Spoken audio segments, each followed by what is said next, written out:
अगर हम किसी ऑल्टरनेटिंग वोल्टेज सोर्स को एक इंडक्टर के साथ जोड़ दें तो क्या होगा। सबसे पहले देखिए, ऑल्टरनेटिंग वोल्टेज सोर्स है मतलब वोल्टेज जो है ये टाइम के साथ वेरी करेगा। और अगर स्टैंडर्ड ऑल्टरनेटिंग वोल्टेज सोर्स हो तो किसी भी इंस्टेंट में जो वोल्टेज होता है, लेट अस से इस पॉइंट ऑफ टाइम की बात हम कर रहे हैं, इस पॉइंट ऑफ टाइम में जो वोल्टेज है वो वोल्टेज इतना है। लेट अस से जब टाइम t, ये जो एक्सिस है ये टाइम को रिप्रेजेंट कर रहा है, जब टाइम t है उस समय वोल्टेज v है। तो ये जो v है, इस v के साथ जो मैक्सिमम वोल्टेज है, this is the maximum voltage, इस मैक्सिमम वोल्टेज का एक रिलेशन होता है। इस मैक्सिमम वोल्टेज को v सब m से डिनोट किया जाता है। तो किसी भी इंस्टेंट में जो वोल्टेज है, that voltage can be written as maximum voltage या peak voltage into sine of omega t। Omega इस जिस आर्मेचर के रोटेशन के कारण ये ऑल्टरनेटिंग वोल्टेज जनरेट हो रहा है उसका एंगुलर स्पीड है, वो जिस एंगुलर स्पीड से रोटेट कर रहा है, और ये t वो वाला टाइम है। तो ये साइन का एक फंक्शन होता है, ये स्टैंडर्ड ऑल्टरनेटिंग वोल्टेज के लिए ग्राफ होता है।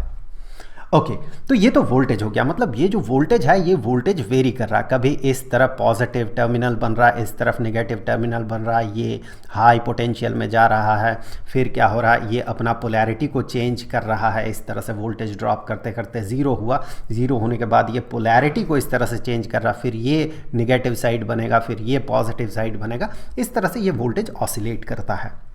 सबसे पहली बात यहाँ पर देखें, वोल्टेज जो है, ये वोल्टेज सोर्स जो है इस तरह से कनेक्टिंग वायर से कनेक्टेड है, और यहाँ पर ये इंडक्टर है। इस इंडक्टर को माना जाएगा कि इस इंडक्टर का रेजिस्टेंस जो है ये रेजिस्टेंस ज़ीरो है। हम ये हाइपोथेटिकली मान के चलेंगे कि अगर कोई रेजिस्टेंस ना हो सर्किट में, ऑल्दो प्रैक्टिकली ये पॉसिबल नहीं है, हम हाइपोथेटिकली ये मान रहे हैं कि रेजिस्टेंस ज़ीरो अगर हो, सिर्फ इंडक्टर के अपने प्रॉपर्टी के कारण किस तरह का बिहेवियर निकल के आएगा, किस तरह का करंट इस सर्किट में पास करेगा, वो हम देखेंगे आगे चल के। आगे के वीडियोस में कभी हम इंडक्टर के साथ रेजिस्टेंस जोड़ देंगे या रेजिस्टेंस वाला प्रॉपर्टी इसमें ऐड करके देखेंगे, फिर वहाँ पर देखेंगे कि बिहेवियर में किस तरह का चेंज होता है। जैसे कि जब हम मैकेनिक्स सीखते हैं उस समय हम दो कॉन्टैक्ट वाले सर्फेसेस के बीच का जो फ्रिक्शन होता है उसे ज़ीरो मान के चलते हैं, मतलब फ्रिक्शन के अलावा जो बाकी प्रॉपर्टीज़ है उसे सीखने के लिए हम ऐसा मान के चलते हैं, जबकि प्रैक्टिकली ऐसा नहीं होता है, फ्रिक्शनलेस सर्फेसेस नहीं होता, थोड़ा ना थोड़ा फ्रिक्शन रह ही जाता है। उसी तरह से यहाँ पर भी इंडक्टर के अपने प्रॉपर्टी को, सिर्फ इसके अपने प्रॉपर्टी को, सेल्फ इंडक्टेंस जो है इसका, इसके उस प्रॉपर्टी के कारण जो करंट क्रिएट होगा, इसे समझने के लिए हम मान रहे हैं कि इसका रेजिस्टेंस ज़ीरो है। अब जो कनेक्टिंग वायर है इसका भी रेजिस्टेंस ज़ीरो होगा, नेग्लिजिबल होगा, हम ज़ीरो मान के चलते हैं। तो अगर मान ले किसी एक पॉइंट ऑफ टाइम में ये पॉजिटिव टर्मिनल है इधर और ये नेगेटिव टर्मिनल बना, किसी एक पॉइंट ऑफ टाइम में जो पोटेंशियल डिफरेंस है दो टर्मिनल्स के बीच का, ये पोटेंशियल डिफरेंस जो है ये पोटेंशियल डिफरेंस V है, हम मान के चल रहे हैं ये जो सोर्स है इसका पोटेंशियल डिफरेंस V है। तो फिर यहाँ पर चूंकि कनेक्टिंग वायर में रेजिस्टेंस नहीं होता है तो चाहे कितना भी करंट फ्लो करे वोल्टेज ड्रॉप नहीं होगा। उस सेंस में अगर देखा जाए तो ये पॉइंट इंडक्टर के एक एंड जिससे जुड़ा हुआ है और ये पॉइंट इंडक्टर का दूसरा एंड जिससे जुड़ा हुआ है, इन दोनों के बीच का भी पोटेंशियल डिफरेंस इतना ही होगा। अब देखिए, सिर्फ पोटेंशियल डिफरेंस के कारण इस इंडक्टर में करंट का फ्लो नहीं होगा, सिर्फ पोटेंशियल डिफरेंस के कारण इंडक्टर के बीच, इंडक्टर के अंदर करंट का फ्लो नहीं होगा, और भी फैक्टर्स यहाँ पर काम करता है। सबसे पहले देखिए, रेजिस्टेंस ज़ीरो है।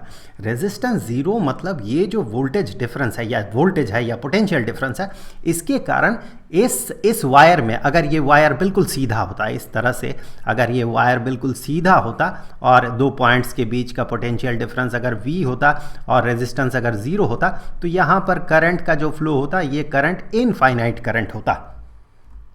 लेकिन यहाँ पर चूंकि ये वायर सीधा नहीं है बल्कि ये वायर इस तरह से मुड़ गया है, तो कुछ और प्रॉपर्टीज़ यहाँ पर निकल के आएगा। वो प्रॉपर्टीज़ ये है कि जैसे ही यहाँ वोल्टेज सोर्स से हम जोड़ देंगे, उस वोल्टेज सोर्स के कारण इसमें टेंडेंसी होगा बहुत बहुत बहुत ज़्यादा करंट फ्लो करने का। लेकिन जैसे ही यहाँ पर थोड़ा सा भी करंट फ्लो करेगा वैसे ही अंदर बन जाएगा मैग्नेटिक फील्ड, यहाँ अंदर वाले रीजन में मैग्नेटिक फील्ड क्रिएट होगा। सो अंदर वाले रीजन में जो मैग्नेटिक फील्ड क्रिएट होगा उस मैग्नेटिक फील्ड के कारण जनरेटेड होगा मैग्नेटिक फ्लक्स। और चूंकि ये वोल्टेज सोर्स ही ऑल्टरनेटिंग है, मतलब चेंज कर रहा है, तो यहाँ अंदर बना जो मैग्नेटिक फील्ड है उसका कारण क्या है? करंट है। चूंकि वोल्टेज सोर्स ही ऑल्टरनेट कर रहा है तो यहाँ पर करंट फिलहाल कितना है नहीं पता हमें, और किस डायरेक्शन में है नहीं पता, लेकिन इतना हम कह सकते हैं कि करंट जो है ये करंट वेरी करेगा, करंट फिक्स नहीं होगा, करंट वेरी करेगा। और जब करंट वेरी करेगा तो अंदर का मैग्नेटिक फील्ड जो है ये मैग्नेटिक फील्ड वेरी करेगा, क्योंकि हमें पता है कि सोलेनॉइड के अंदर जो मैग्नेटिक फील्ड होता है that magnetic field can be written as mu naught, ये अंदर का जो रीजन है फ्री स्पेस है, तो absolute permeability of free space into जो करंट इससे फ्लो कर रहा into number of turns per unit length. ये हमें पता है, ये फॉर्मूला होता है। ये जो इंडक्टर है, इस इंडक्टर के अंदर इतना मैग्नेटिक फील्ड क्रिएट होगा ड्यू टू दिस करंट, जो भी करंट है। चूंकि ये करंट वेरी कर रहा है तो मैग्नेटिक फील्ड वेरी करेगा। मैग्नेटिक फील्ड वेरी करने के कारण अंदर एसोसिएटेड जो एरिया है उसके साथ एसोसिएटेड जो फ्लक्स है वो फ्लक्स वेरी करेगा। और हमें पता है कि फ्लक्स जब वेरी करता है, मतलब डी फाई डी टी का अगर नॉन जीरो वैल्यू आता है तो फिर ये एक इंड्यूस्ड ईएमएफ क्रिएट करता है, Faraday's law of electromagnetic induction. यहाँ पर एक नेगेटिव साइन लगा दे अगर साइन कन्वेंशन को फॉलो करे तो। अब देखिए ये जो फ्लक्स है हमने सेल्फ इंडक्टेंस पढ़ते हुए लास्ट चैप्टर में, इलेक्ट्रोमैग्नेटिक इंडक्शन वाले चैप्टर में हमने फैराडेज लॉ भी पढ़ा था और सेल्फ इंडक्टेंस भी पढ़ा था। हमें पता है सेल्फ इंडक्टेंस पढ़ते हुए हमने देखा था। उन वीडियोस को देखने के लिए आप यूट्यूब के सर्च बार में जाकर लिखे Faraday's law of electromagnetic induction edu point class 12 जोड़ सकते हैं, वहाँ पर क्लास 12 आपको वीडियो मिल जाएगा। या सेल्फ इंडक्टेंस पे वीडियो देखना है तो self induction edu point class 12 लिख दें, आपको वो वीडियो मिल जाएगा। अब देखिए यहाँ पर उस वीडियो में, सेल्फ इंडक्टेंस वाले वीडियो में या सेल्फ इंडक्शन वाले वीडियो में हमने देखा था कि जो फ्लक्स, एसोसिएटेड फ्लक्स होगा इस तरह के कॉयल के साथ, that flux is equal to, इस कॉयल का एक प्रॉपर्टी होता है जिसे कि सेल्फ इंडक्टेंस कहा जाता है, इसे L से डिनोट किया जाता है, L सेल्फ इंडक्टेंस इनटू उससे जो करंट का फ्लो कर रहा वो करंट I। यहाँ पर मैंने कैपिटल लेटर में लिखा, चलिए इसे स्मॉल लेटर कर देता हूँ। So self inductance into current वो होता है उस कॉयल के साथ एसोसिएटेड फ्लक्स। अब देखिए ये आई चूंकि वेरी कर रहा है तो ये फ्लक्स वेरी करेगा, फ्लक्स वेरी करने के कारण यहाँ पर एक इंड्यूस्ड ईएमएफ क्रिएट होगा। तो यहाँ से इन दोनों से, फैराडेज लॉ से और सेल्फ इंडक्शन के इस फॉर्मूला से हम कह सकते हैं कि induced EMF is equal to negative L D I D T. So negative L D I D T, इतना इंड्यूस्ड ईएमएफ यहाँ पर क्रिएट होगा। तो ये जब भी करंट का फ्लो होगा तो यहाँ पर इंड्यूस्ड ईएमएफ क्रिएट होगा। अब यहाँ पर देखिए करंट कितना फ्लो होगा ये हम सिंपली ऐसे कैलकुलेट नहीं कर सकते हैं, बल्कि हमें ये देखना होगा कि यहाँ पोटेंशियल डिफरेंस, इस पॉइंट का और इस पॉइंट के बीच का जो पोटेंशियल डिफरेंस होगा उस पोटेंशियल डिफरेंस को इसके बराबर होना है। सो इस डायरेक्शन से अगर देखें तो यहाँ इन दोनों पॉइंट्स के बीच जो पोटेंशियल डिफरेंस होगा, ये पोटेंशियल डिफरेंस, इसका मैग्नीट्यूड V के बराबर होगा, इस पोटेंशियल डिफरेंस के बराबर होगा। यहाँ जितना पोटेंशियल होगा यहाँ इतना पोटेंशियल होगा, यहाँ जितना पोटेंशियल होगा यहाँ भी उतना ही पोटेंशियल होगा, मतलब पोटेंशियल डिफरेंस दोनों ही केस में सेम होगा। यहाँ पर ये जो इंड्यूस्ड ईएमएफ है, इस इंड्यूस्ड ईएमएफ को इसके साथ मैच करना होगा, मतलब करंट यहाँ पर उतना ही फ्लो करेगा। वैसे ये जो जनरेट होगा इस पॉइंट में और इस पॉइंट में पोटेंशियल डिफरेंस वो इसके बराबर होना होगा, और ये इंड्यूस्ड ईएमएफ उसका रीज़न होगा यहाँ पर पोटेंशियल डिफरेंस क्रिएट करने का। ये जो कॉयल है, इस कॉयल के दो टर्मिनल के बीच का पोटेंशियल डिफरेंस जनरेट करने के लिए। अब यहाँ पर देखने वाली बात ये है कि ये हमें पता है that is equal to negative L D I D T. I यहाँ पर कितना, एक पॉइंट ऑफ टाइम में कितना करंट फ्लो कर रहा है वो आई है। सो उस करंट के रेट ऑफ चेंज पे डिपेंड करेगा इंड्यूस्ड ईएमएफ कितना होगा। अब यहाँ पर अगर हम साइन कन्वेंशन को फॉलो करें तो देखें, गौर से देखें आप, हमने जब किरचॉफ्स रूल पढ़ा था, किरचॉफ्स लूप रूल पढ़ा था, उस समय हमने देखा था कि अगर एक क्लोज्ड सर्किट में अगर हम बहुत सारे वोल्टेजेस के साथ, बहुत सारे पोटेंशियल डिफरेंसेस के साथ डील करते हैं, बहुत सारे सोर्सेज के साथ डील करते हैं, उस समय हमें साइन कन्वेंशन को फॉलो करना पड़ता है। जैसे कि इस केस में हमने इस तरह के वोल्टेज को अगर हम पॉजिटिव कंसिडर करेंगे, इसका मतलब ये है कि हम मान रहे हैं कि हमारा कन्वेंशन जो है, हम क्लॉकवाइज कन्वेंशन को फॉलो कर रहे हैं। मतलब हम क्लॉकवाइज डायरेक्शन में अगर मूव करते हैं इस सर्किट में, तो हम अगर इंक्रीजिंग सोर्स हो, वोल्टेज का इंक्रीजिंग सोर्स हो, उसे पॉजिटिव कंसीडर कर रहे हैं। इसीलिए हम इस केस में जब ये पॉजिटिव टर्मिनल में है या हायर पोटेंशियल में है, ये लोअर पोटेंशियल में है, इसे हम पॉजिटिव कंसीडर कर रहे हैं। इसका मतलब हम क्लॉकवाइज डायरेक्शन को पॉजिटिव कंसीडर कर रहे हैं। तो फिर यहाँ पर अगर आप देखें तो यहाँ पर ये जो इंड्यूस्ड ईएमएफ है, इसका डायरेक्शन किधर होगा? इसका डायरेक्शन इधर होगा, जो कि ऑब्वियसली कंसीडर करना चाहिए हमें नेगेटिव के तौर पे। इसका मतलब V और ये एप्सिलॉन, मतलब इंड्यूस्ड ईएमएफ और ये जो सोर्स वोल्टेज है, इन दोनों का मैग्नीट्यूड भले ही सेम होगा लेकिन डायरेक्शन अपोजिट होगा। तो फिर यहां से कह सकते हैं कि epsilon is equal to negative V according to sign convention. दोनों का मैग्नीट्यूड सेम होगा लेकिन साइन कन्वेंशन के हिसाब से एक पॉजिटिव होगा तो एक नेगेटिव होगा। तो यहाँ पर आप देखें, चूंकि एप्सिलॉन जो है, जो कि इंड्यूस्ड ईएमएफ है, उसका डायरेक्शन इधर से इधर है, जो कि एंटी क्लॉकवाइज डायरेक्शन में, इस सर्किट के हिसाब से एंटी क्लॉकवाइज डायरेक्शन में, तो इसे नेगेटिव कंसीडर किया जाएगा। चूंकि V को हमने पॉजिटिव माना है तो इसे नेगेटिव मानना होगा।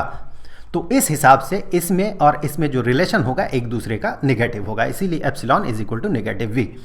तो फिर इन दोनों को अगर एक साथ लिया जाए तो V is equal to negative L di dt, क्योंकि हम इस कर्व में V के लिए हमने फंक्शन को ड्रॉ किया है, हमने एप्सिलॉन के लिए, दैट मीन इंड्यूस्ड ईएमएफ के लिए हमने इसे ड्रॉ नहीं किया है। इसके साथ, इस V के साथ हम करंट के रिलेशन को पता करेंगे। ये इंड्यूस्ड ईएमएफ के साथ करंट का रिलेशन पता नहीं करेंगे, V के साथ उसका क्या रिलेशन है ये पता करेंगे। तो फिर यहाँ से इस रिलेशन से हम अगर आगे बढ़ते हैं और हमें करंट के लिए वैल्यू चाहिए, उसके लिए सबसे पहले मैं लिख दूँ rate of change in current, that is equal to, यहाँ से नेगेटिव साइन ऑब्वियसली नहीं होगा, मैंने गलती से यहाँ पर लिख दिया है, सो ये नेगेटिव साइन नहीं होगा।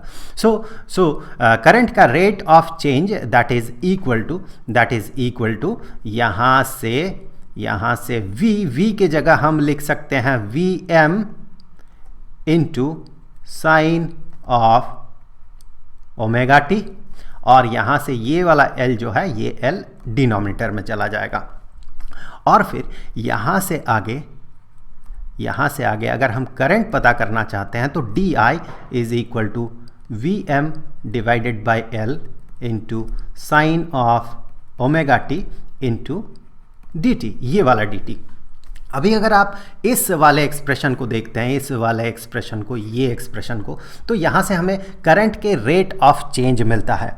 मतलब करंट इस तरह से चेंज करेगा, करंट का टाइम के साथ इस तरह से वेरी करेगा करंट, कि वो जो है उसका वेरिएंस जो है, उसका टाइम डेरिवेटिव जो है, वो टाइम डेरिवेटिव साइन का एक फंक्शन होगा। यहाँ पर आपको साइन का फंक्शन दिख रहा है, लेकिन करंट का जो टाइम डेरिवेटिव होगा वो साइन का फंक्शन होगा, ये ध्यान रखें।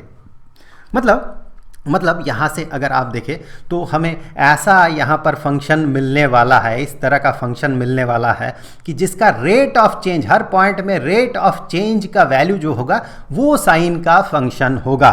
जैसे कि ये जो भी कर्व बनेगा, करंट के लिए जो भी कर्व बनेगा, उसका टाइम डेरिवेटिव इस जगह पे उसका time derivative, time is equal to 0 में, चूंकि ये साइन के फंक्शन में टाइम इज इक्वल टू 0 में ये sine of 0 is equal to 0 होता है, तो करंट कुछ ऐसा बनेगा जिसका टाइम डेरिवेटिव टाइम 0 में उस समय ये हो जाएगा 0, टाइम डेरिवेटिव 0 होगा। मतलब वो हो सकता है इस तरह का भी हो सकता है, वो ऐसा भी हो सकता है, वो ऐसा भी हो सकता है, वो ऐसा भी हो सकता है।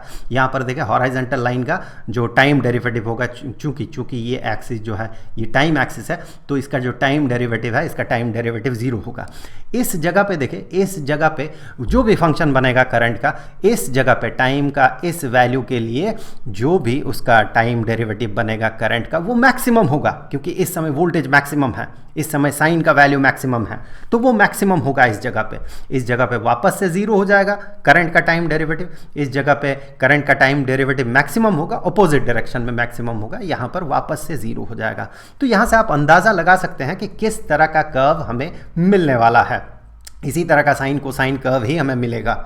चलिए अब यहाँ पर अगर करंट, मैंने ये कहा क्योंकि थोड़ी देर बाद हम इसी कॉन्सेप्ट को यूज़ करेंगे, तो यहाँ पर करंट जो है, करंट पता करने के लिए हमें क्या करना होगा, करंट पता करने के लिए हमें इसे इंटीग्रेट कर देना होगा। क्योंकि VML ये सारी चीज़ें जो है ये टाइम डिपेंडेंट नहीं है, ये फिक्स्ड है, तो इसे हम इंटीग्रल के बाहर रखते हैं, sine of omega T dt। और यहाँ पर अगर लिमिट तो हम यहाँ पर बैठा नहीं सकते हैं, क्योंकि करंट एक ऐसा टर्म नहीं है कि हम कहें कि time is equal to zero से लेकर टाइम पीरियड तक, एक पूरे साइकिल तक, ऐसा नहीं है। टाइम जो है, करंट जो है, ये करंट वेरिंग करंट है, ये एक्यूमुलेटेड टर्म नहीं है, ये इंस्टेंटेनियस टर्म है, मतलब किसी एक इंस्टेंट में करंट का वैल्यू होता है। ये चार्ज नहीं है कि हम एक सर्टन पीरियड ऑफ टाइम में हम टोटल चार्ज एक्यूमुलेशन पता करेंगे। करंट इंस्टेंटेनियस चीज़ होता है, तो यहाँ पर लिमिट नहीं बैठेगा। ये एक इनडेफिनिट इंटीग्रल है, इसे हमें सॉल्व करना होगा। तो फिर यहाँ से आगे ये जो करंट होगा, that current is equal to VM divided by L, और sine of omega T dt, इसे जब हम इंटीग्रेट करेंगे तो हमें मिलेगा negative cosine of omega T, और डिनोमिनेटर में मिलेगा ओमेगा। ओके, सो अब इस नेगेटिव साइन को हम इस तरफ ला सकते हैं, और यहाँ पर एक कांस्टेंट ऑफ इंटीग्रेशन होगा, क्योंकि ये इनडेफिनिट इंटीग्रल है। अब इस कांस्टेंट ऑफ इंटीग्रेशन का वैल्यू क्या निकल के आएगा, ये अभी हमें पता करना है। खैर, यहाँ पर आप एक चीज़ गौर करें कि ये जो करंट है, करंट कोसाइन का फंक्शन है। कोसाइन का फंक्शन साइन का फंक्शन एक ही तरह का होता है, उसके साथ एक नेगेटिव टर्म है, negative of cosine of angle है। तो यहाँ पर गौर करें, ये भी ऑसिलेटिंग नेचर का होता है। कोसाइन जो है ये भी ऑसिलेटिंग नेचर का होगा। कोसाइन फंक्शन कुछ ऐसा बनेगा, ऐसा बनता है, कोसाइन ऑफ फंक्शन इस तरह से बनता है, और उसी का नेगेटिव वैल्यू को कंसीडर करें तो वो कुछ ऐसा बनता है। साइन जैसा ही उसका शेप रहता है, बस सिर्फ उसकी शुरुआत जो है वो शुरुआत ज़ीरो से नहीं होती है, यह पॉजिटिव 1 से होती है। यहाँ पर चूंकि नेगेटिव साइन है तो इसकी शुरुआत नेगेटिव 1 से हो रही है। कोसाइन वैल्यू की बात कर रहे हैं। वैसे इसका एम्पलीट्यूड जो कि है इससे डिसाइडेड होगा। इसका जो एम्पलीट्यूड है 1 या नेगेटिव 1 नहीं कहेंगे हम, बल्कि ये डिसाइड करेगा उस एम्पलीट्यूड को। हम सिर्फ बात कर रहे हैं उसका शेप कैसा होगा, कोसाइन फंक्शन का शेप कैसा होता है, मतलब वो ऑसिलेटिंग नेचर का होता है। इस तरह से वो भी ऑसिलेट करता है जैसे साइन फंक्शन ऑसिलेट करता है। अब करंट ऑसिलेटिंग नेचर का है। यहाँ पर मान ले इस फंक्शन को अगर मैं ड्रॉ कर रहा हूँ, ये कांस्टेंट ऑफ इंटीग्रेशन फिलहाल अगर मैं छोड़ दूँ, यहाँ पर सिर्फ कोसाइन फंक्शन को अगर मैं ड्रॉ कर रहा हूँ, ये कुछ ऐसा बनेगा, कुछ इस तरह का बनेगा, ऐसे। उसके साथ अगर मैं कुछ जोड़ देता हूँ, जोड़ देने का मतलब है कि इसका वैल्यू हर एक पॉइंट में इसका वैल्यू उतना इंक्रीज कर जाएगा। अगर c का वैल्यू 2 हुआ तो ये 2 घर ऊपर चला जाएगा, अगर 4 हुआ तो 4 घर ऊपर चला जाएगा। इस तरह से ये जो कांस्टेंट ऑफ इंटीग्रेशन है ये यहाँ पर ये रोल प्ले करेगा। अब देखिए, ये कांस्टेंट ऑफ इंटीग्रेशन में अगर कुछ नॉन ज़ीरो वैल्यू होता है, मतलब इसका ऑसिलेशन जो है, जो कि अगर स्टैंडर्ड ऑसिलेशन हो, ऊपर नीचे बराबर ऑसिलेशन हो, तो c का वैल्यू 0 होगा। अगर मैं इस c का कुछ पॉजिटिव वैल्यू लेता हूँ तो ये ऊपर की तरफ चढ़ेगा। ऊपर की तरफ या नीचे की तरफ चढ़ने उतरने का मतलब ये होता है कि किसी खास एक डायरेक्शन में करंट बायस्ड है, मतलब नीचे की तरफ या इस डायरेक्शन में करंट कम है, इस डायरेक्शन में करंट अभी ज़्यादा है। अगर c का नेगेटिव वैल्यू आया तो ये नीचे की तरफ चला जाएगा, मतलब करंट इस डायरेक्शन में कम है, इस डायरेक्शन में ज़्यादा फ्लो कर रहा है। तो करंट किसी खास डायरेक्शन में बायस्ड कैसे होगा, जब वोल्टेज बायस्ड नहीं है। वोल्टेज हमेशा एक डायरेक्शन में जितना बढ़ रहा है दूसरे डायरेक्शन में भी उतना ही बढ़ रहा, तो फिर उसके कारण, उसके रिजल्ट के तौर पे जो करंट जनरेटेड हुआ वो बायस्ड नहीं हो सकता एक डायरेक्शन में। दैट इज़ वाई ये कुछ ऐसा शेप लेगा करंट कि उसमें ये कांस्टेंट ऑफ इंटीग्रेशन का जो वैल्यू होगा, ये कांस्टेंट ऑफ इंटीग्रेशन का वैल्यू 0 होगा। ये यहाँ से मैं इसे काट देता हूँ, इसका वैल्यू नॉन ज़ीरो नहीं हो सकता है। अब यहाँ से आगे बढ़ते हैं, और current is equal to negative of cosine of omega T, negative of cosine of omega t can be written as sine of omega t minus pi by 2 minus 90 degree. So ये रिलेशन आपको पता है trigonometry से। तो यहाँ पर ये वाला वैल्यू अगर हम पुट करते हैं तो हमें साइन का फंक्शन मिल जाएगा, शेप वही रहेगा, फंक्शन वही रहेगा, सिर्फ हम कोसाइन की जगह साइन से उसे रिप्रेजेंट कर सकते हैं, क्योंकि साइन और कोसाइन जो है एक ही तरह का फंक्शन है, सिर्फ फेज डिफरेंस होता है दोनों में। आगे पीछे करते साइन फंक्शन को, वो कोसाइन फंक्शन बन जाता है। तो अब यहाँ से इसी चीज़ को हम लिख सकते हैं Vm डिवाइडेड बाई L और ओमेगा को साथ में लाएं और यहाँ पर ये हो जाएगा sine of omega T minus pi over 2। तो फिर यहाँ से आप देखें, अगर आप इस फंक्शन को गौर से देखें तो ये जो टर्म है ये मैक्सिमम करंट जैसा बिहेव कर रहा है, क्योंकि अगर रेजिस्टर जुड़ा हुआ रहता है इस सर्किट में तो फिर उस केस में करंट और इंस्टेंटेनियस करंट और मैक्सिमम करंट के बीच कुछ इस तरह का रिलेशन होता, इस तरह का, यहाँ से मैं इसे हटा सकता हूँ, इस तरह का रिलेशन होता। यहाँ पर आप गौर से देखें वही करंट मैक्सिमम करंट के जगह पे हमें Vm divided by L omega मिल रहा है। ये पहली बात है, तो इसे हम मैक्सिमम करंट से सब्सटीट्यूट कर सकते हैं। सो ये जो चीज़ है, ये जो टर्म है Vm divided by L omega, that is maximum current. ये पहली बात है। दूसरी बात ये है, आप देखें कि ये जो है हमें पता है कि current is equal to voltage divided by resistance. So ये L ओमेगा जो है इट बिहेव्स लाइक रेजिस्टेंस। यही डिसाइड कर रहा है कि वोल्टेज के साथ करंट का क्या रिलेशन है। दैट मीन ये रेजिस्टेंस जैसा इसका बिहेवियर है, नॉट एग्जैक्टली रेजिस्टेंस जैसा ये बिहेवियर रखता है, रेजिस्टेंस जैसे डिसाइड करता है कितना वोल्टेज में कितना करंट होगा, ये L ओमेगा ये डिसाइड करता है कि कितना वोल्टेज में कितना करंट होगा। सो यहाँ हम इसे रेजिस्टेंस की तरह ट्रीट कर सकते हैं, और रेजिस्टेंस का जो यूनिट होता है ओम, इसका भी वही यूनिट होगा, L ओमेगा का भी यही यूनिट होगा। इस चीज़ को हम ऐसे रिप्रेजेंट कर सकते हैं, current is equal to maximum current into sine of omega T minus pi by 2। वैसे आपके मन में आ सकता है यहाँ पर नेगेटिव पाई बाई 2 है, तो क्या हम यहाँ पर इसे Im कहेंगे? देखिए, नेगेटिव पाई बाई 2 रहने का मतलब इसका शेप में, इस फंक्शन के शेप में कोई चेंज नहीं होगा। नेगेटिव पाई बाई 2 रहने का मतलब ये है कि इसमें फेज डिफरेंस है। साइन का फंक्शन होता तो वो यहाँ से शुरू होता, अगर सिंपल साइन ओमेगा टी होता तो वो यहाँ से शुरू होता, उसके साथ नेगेटिव पाई बाई 2 है तो इसका मतलब ये जो है इसकी शुरुआत ये थोड़ा यहाँ से शुरुआत होगा। सिर्फ इतना ही मतलब है, फेज में डिफरेंस क्रिएट करता है ये जो एंगल में यहाँ पर नेगेटिव पाई बाई 2 है, ये सिर्फ फेज में डिफरेंस पैदा करता है। मैक्सिमम वैल्यू में इसका जो पीक वैल्यू है, पीक वैल्यू में कोई डिफरेंस क्रिएट नहीं करता, इसे सिर्फ शिफ्ट करता है, यहाँ से यहाँ शिफ्ट कर देता है ये। दैट इज़ वाई इस टर्म को हम मैक्सिमम करंट कह सकते हैं। कि आपके मन में आ सकता है कि यहाँ हम इसे मैक्सिमम करंट तो तब कहेंगे जब ये यहाँ पर सिर्फ ओमेगा टी रहेगा। ओमेगा टी अगर सिर्फ रहता तो भी इसे हम मैक्सिमम करंट की तरह ट्रीट करते। अगर उसके साथ कोई भी फेज एंगल यहाँ पर जुड़ा हुआ है तो उससे मैक्सिमम वैल्यू को कोई फ़र्क नहीं पड़ता है, वो सिर्फ इस कर्व को, इस ग्राफ को थोड़ा सा शिफ्ट कर देता है, इस फंक्शन को थोड़ा सा शिफ्ट कर देता है। अगर आप यहाँ पर फेज़र से इसे रिप्रेजेंट करने का कोशिश करें, इसी चीज़ को अगर हम फेज़र से रिप्रेजेंट करें तो फिर हमें मिलेगा कि वोल्टेज और करंट के लिए जो फेज़ डिफरेंस निकल के आएगा, अगर मैं फेज़र से इसे रिप्रेजेंट करूँ तो अगर हम वोल्टेज को ऐसे रिप्रेजेंट करते हैं, द लेंथ इज़ Vm, इस वेक्टर का यही रोटेट करेगा और ये वोल्टेज के लिए जो साइन फंक्शन है ये जनरेट करेगा।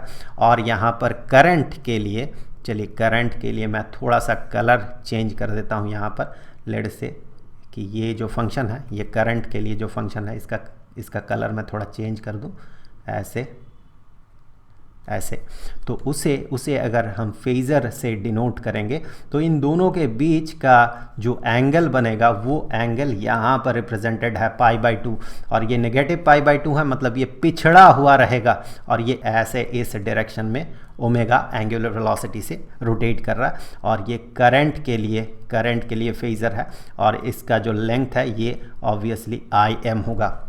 ये रोटेट करते हुए, ये दोनों रोटेट करते हुए, ये जो एरो है वोल्टेज के लिए और ये करंट के लिए एरो है, ये दोनों रोटेट करते हुए इन दोनों ग्राफ्स को क्रिएट कर रहा है।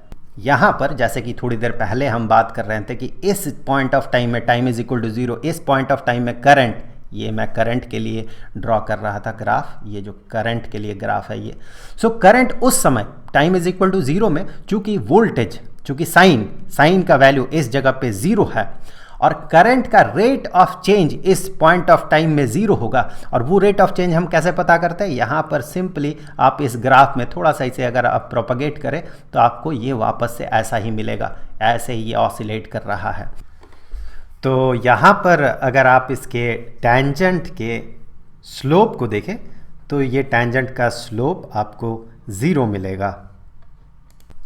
अब आप देखिए इस जगह पे टाइम के इस पॉइंट में साइन वैल्यू मैक्सिमम है, तो इस पॉइंट में स्लोप जो है स्लोप मैक्सिमम होगा। आप गौर से देखें किसी भी साइन कोसाइन फंक्शन में इस जगह पे स्लोप जो होता है मैक्सिमम होता है। यहाँ पर आप स्लोप देखें थोड़ा सा कम है, इस जगह पे स्लोप देखें थोड़ा सा कम है, ढलान थोड़ा सा कम है, मैक्सिमम ढलान इसका इस जगह पे होता है। इसीलिए इसका जो डेरिवेटिव है टाइम डेरिवेटिव होगा, वो टाइम डेरिवेटिव इस जगह पे मैक्सिमम है और इसीलिए साइन वैल्यू यहाँ पर मैक्सिमम है। करंट का टाइम डेरिवेटिव साइन फंक्शन देता है, तो वही करंट का टाइम डेरिवेटिव यहाँ पर मैक्सिमम है। वापस से इस जगह पे देखें तो करंट का टाइम डेरिवेटिव 0 है, यहाँ पर देखें साइन फंक्शन 0 है।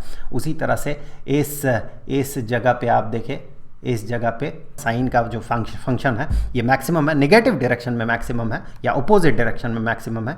यहाँ पर स्लोप देखें आपको नेगेटिव स्लोप मिलेगा और मैक्सिमम स्लोप मिलेगा। अब देखिए ये किसी एक पॉइंट ऑफ टाइम में वोल्टेज अगर रहे दो पॉइंट्स के बीच में और उन दो पॉइंट्स के बीच अगर करंट का फ्लो होता है तो फिर हम कह सकते हैं कि वहाँ पर पावर डिलीवरी होता है। हमें पता है कि पावर डिलीवरी जो है, power delivery is equal to instantaneous current into उस पॉइंट ऑफ टाइम में जो वोल्टेज है वो। तो फिर यहाँ पर आप देखें कि अगर हम यहाँ से देखें करंट के लिए हम ये वाला फंक्शन यूज़ करेंगे और वोल्टेज के लिए अगर हम ये वाला फंक्शन यूज़ करते हैं तो फिर हम कह सकते हैं कि that instantaneous current is equal to maximum current into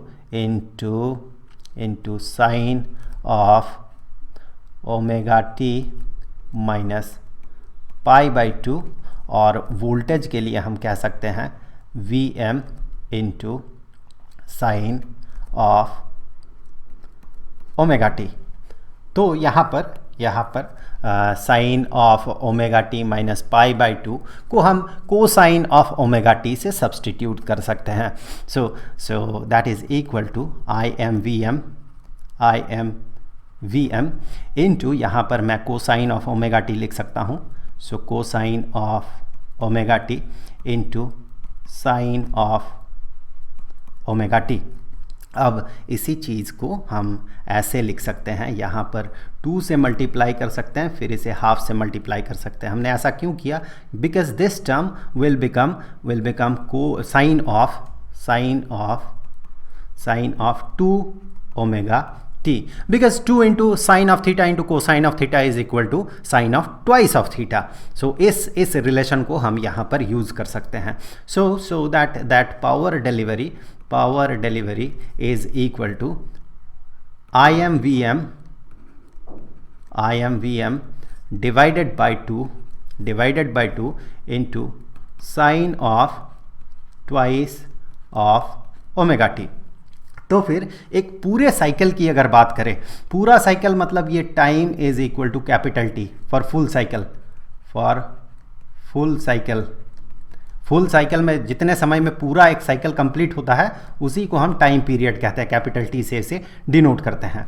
तो ऐसे केस में हमें पता है कि omega T is equal to 2 pi. अब यहाँ पर आप देखें कि ओमेगा का मतलब क्या है, एक रोटेशन आर्मेचर, एक आर्मेचर जिसके कारण ये एसी जनरेट कर रहा है, ये आर्मेचर जिस एंगुलर स्पीड से रोटेट कर रहा है, और टी का मतलब होता है एक कंप्लीट रिवोल्यूशन या कंप्लीट रोटेशन में जितना टाइम लगता है, तो उतने टाइम में इतने एंगुलर स्पीड से कितना एंगल वो सबटेंड करेगा, that is equal to omega capital T. और एक कंप्लीट रिवोल्यूशन के लिए अगर कैपिटल टी टाइम चाहिए होगा तो उतने टाइम में ओमेगा एंगुलर स्पीड से ये कंप्लीट एक रिवोल्यूशन करेगा, जिसे कि 2 पाई से हम 360 डिग्री से डिनोट कर सकते हैं। तो यहाँ पर ओमेगा टी अगर ये 2 पाई होता है तो ये 4 पाई बन जाएगा।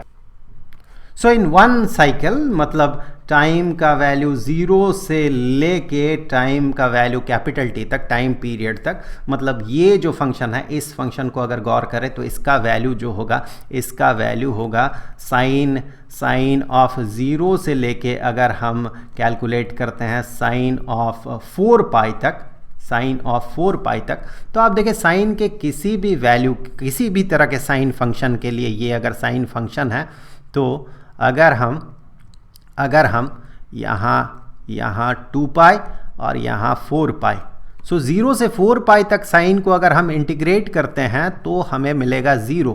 देखो ऊपर जितना एरिया सबटेंड कर रहा है, नीचे भी उतना ही एरिया सबटेंड कर रहा है, एक दूसरे के साथ ये साइन के कारण कैंसिल हो जाएगा। इसका जो साइन है पॉजिटिव और नेगेटिव, ये कैंसिल हो जाएगा, इसके साथ ये कैंसिल हो जाएगा।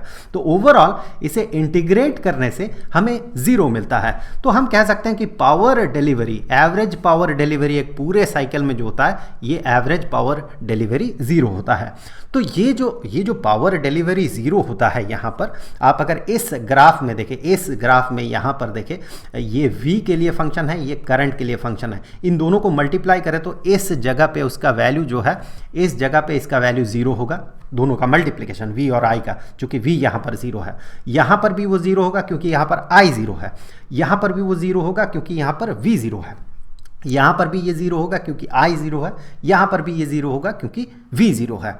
अब देखें यहाँ पर इन दोनों का मल्टीप्लिकेशन, इसका और इसका मल्टीप्लिकेशन हम इस तरफ पॉजिटिव और इस तरफ नेगेटिव माने तो positive into negative is negative. So इन दोनों को मल्टीप्लाई करने से ऐसे ये हुआ ऐसे, और वापस से इसे 0 होना है तो यहाँ पर 0 होगा। अब इसका और इसका मल्टीप्लिकेशन के कारण यहाँ पर देखें, दोनों ग्राफ को आप यहाँ पर देखें तो उसके कारण ये ऐसे ऊपर चढ़ेगा, ऐसे इस तरह से, ये फिर ऐसे नीचे चढ़ेगा, फिर ऐसे ये साइन का फंक्शन या साइन, 2 साइन के फंक्शंस का मल्टीप्लिकेशन है यहाँ पर। तो यहाँ पर आप गौर से देखें कि अगर एरिया आप देखें जो कि दोनों का मल्टीप्लिकेशन प्रोडक्ट होगा, तो यहाँ पर इसके साथ ये कैंसिल आउट हो जाएगा, इसके साथ ये कैंसिल आउट हो जाएगा। तो ओवरऑल पावर डिलीवरी जो है, ओवरऑल पावर डिलीवरी 0 हो जाएगा।